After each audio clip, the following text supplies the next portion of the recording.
Panawagan natin ko ngayon sa harapan, no? Ay tumatahak sa isa sa pinakamahalagang yugto ng inyong buhay na nawa ay lalong magpatibay sa inyo, no? At bahagi yun, no? Na makita natin yung pagkahalagahan ng sakramento ng kasal. Nanyo kung minsan ay nalilibang tayo at masyado tayo na-excite. Tinignan ko yung inyong marriage contract, nakapirma na kagad yung lalaki. Sabi ko, hindi pa kayo makakasal, nakapirma na kagad. Ang bahagi yun. So, may ilang bagay na kung saan ay makita mo natin, sa buhay may asawa, una ay kayo narito sapagkat malaya ninyong kagustuhan, no? Walang pinili. Hindi na tapuso ngayon ang shotgun marriage, bahagi yun. Pero maliwanag na nawa kayo narito na malaya pagpapahayag ng kawanan kayo ay nag-iibigan. Maliwanag mo yan kung saan ginawa yung pangalabanan ninyo. Na napakahalaga po sa elemento ng ating pananampalataya. Ang ating pananampalataya ay nakabase sa pag-ibig. At ang tunay na pag-ibig hindi namimili. Bahagi yun kasi may pag-ibig. Kaya may pinakita na Jesus yung kanyang pamantay. Kahit na utos ang pag-utos ng Diyos, yan ay mga utos. Pero hindi ka lang dapat sumusunod niyan out of fear. Pero susunod ka sa mga utos ng alin out of love. Kapag minamahal mo, susunod ka. Yun ang mas malalim na kahulugan ng pagsunod. Bahagi yun na kung saan ginawa makita natin, lalong-lalo na sa inyong buhay may asawa, na yung pag-ibig na yan ay kinakailangan i-maintain, pangalagaan habang kayo nagbubuhay hanggang sa muling sandali ng inyong buhay.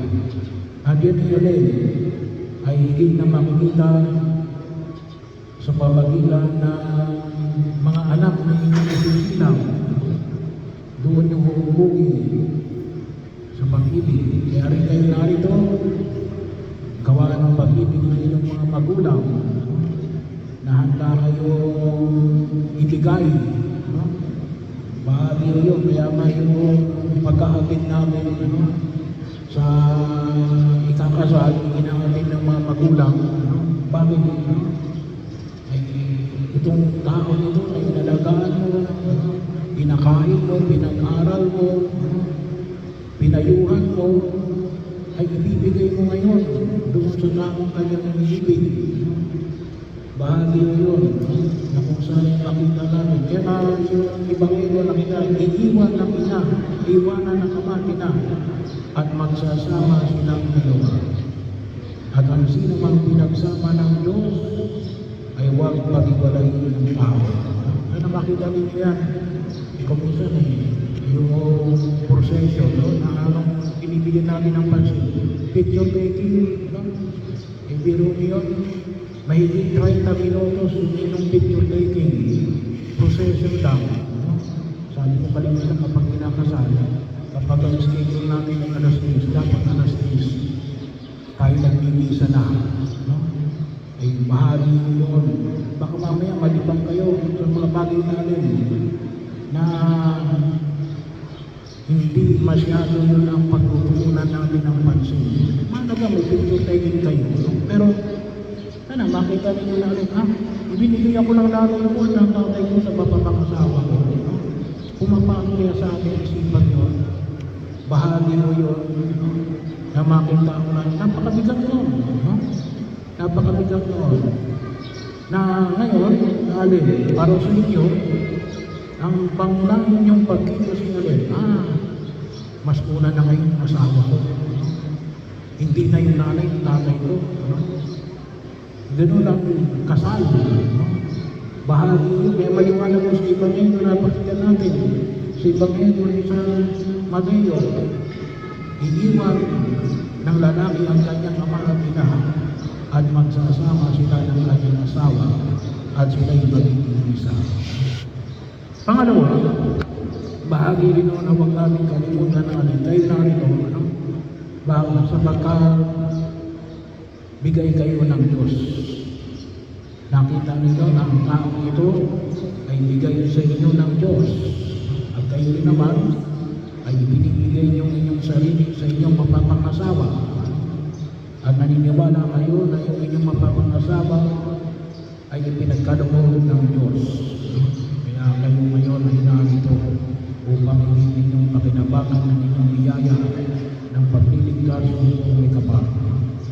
At makita ko natin sa pagkakataon na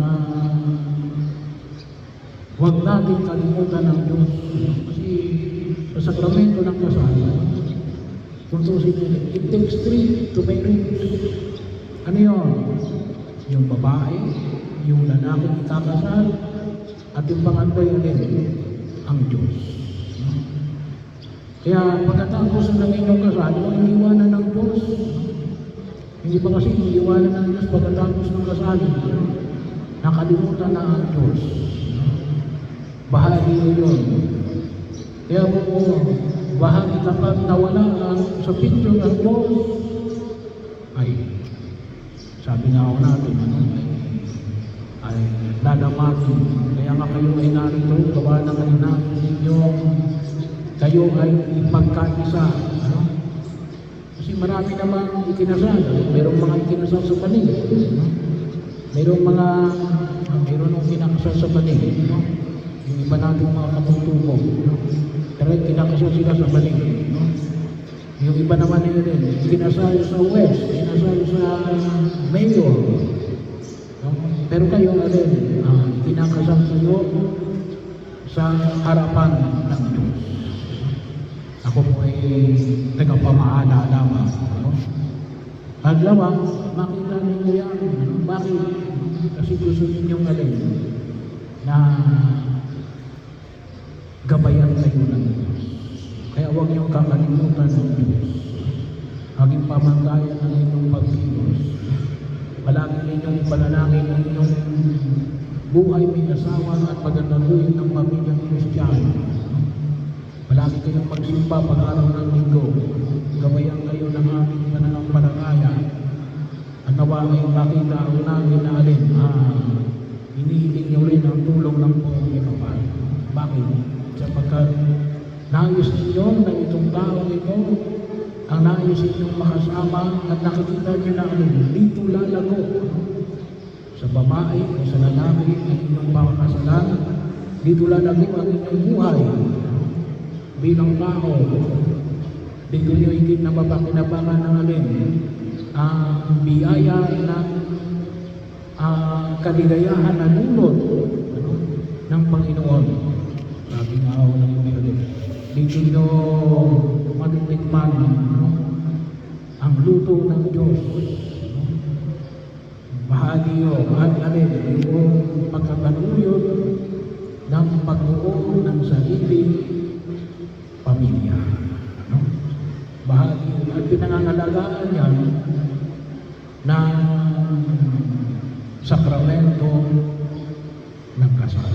At ito po yung nilululog natin para sa ating mga kapatid na nasa harapan natin ngayon. At nawa po ay inyong ipanalangin sa harapan ng buong may kapal na kayo ay maging kabahagi ng buhay ng mag-asawang pinupuno ng pagpapala